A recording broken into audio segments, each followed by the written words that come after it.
What if you just didn't default to the subconscious? What if you just stayed in the conscious mind? That's called being mindful. And why is it relevant? Because when you stay conscious, keep your mind present, you are the creator of your life. And when people are in mindfulness, they manifest their wishes, their desires, and their happiness. So for all of us, it's sort of a wake-up call. You think you're running your life with your wishes and desires? It's an illusion. You're really running your life with your programs acquired from other people. Set goals you can achieve and watch things happen. Because people want to work in a winning, it's like playing for Brady. Nobody wants to leave the team. The guy just keeps winning Super Bowls. As James Clear says, we tend to believe that we'll be more successful or happy or prosperous if we put more intensity into our lives, like crash diets and sprinting towards our goals at the expense of everything else, staying up for weeks and weeks and weeks on end to revise for that exam. But the truth is, we don't need intensity if we have a little bit more consistency. I think it was Bob Marley who said it, but every time you play in numbers, you'll always be dissatisfied because guess what? Someone's always got more. Someone's always gonna have more. I was speaking to a friend recently, and this friend was telling me that he, bought a home, which is very expensive, very, very expensive, and he went to a party at someone else's house.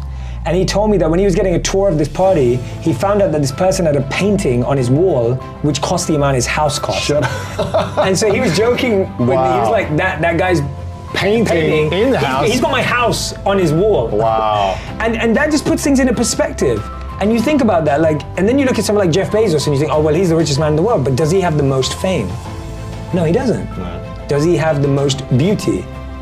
Subjective decision. Does he have the most strength or power? Maybe not. And so no one has the most of everything.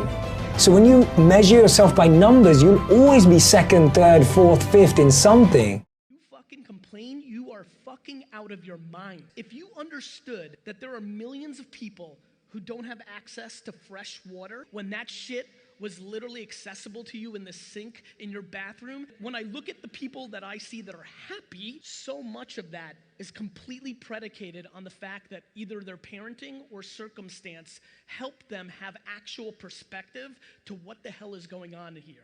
If you want to become successful in life, young man, number one, you got to change your mindset. Number two, practice OQP, only quality people. And the third thing he said, develop your communication skills, because once you open your mouth, you tell the world who you are. It's not about coming up with a business that's going to do 10 million bucks. It's about understanding how much money you make now working a job, what you spend your money on to live, and trying to figure out how quickly you can get into a place where you don't have to work in a job.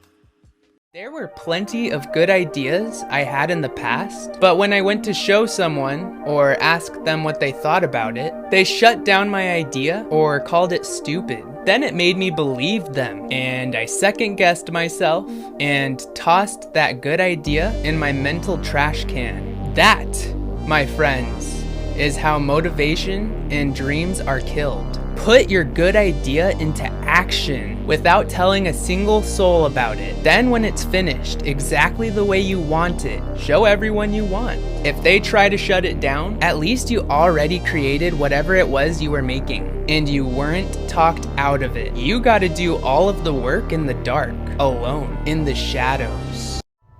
One of the craziest things I've ever heard was you'll keep meeting the same person in different bodies until you learn the lesson.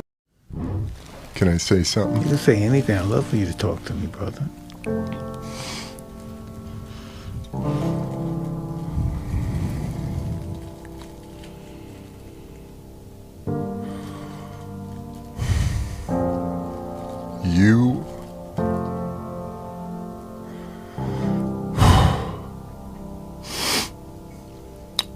You had to go through all of that so that you could change the world, dude.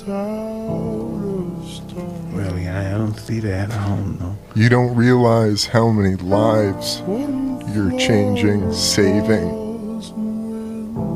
because of who you are and what you've been through and how you're willing to speak about it now.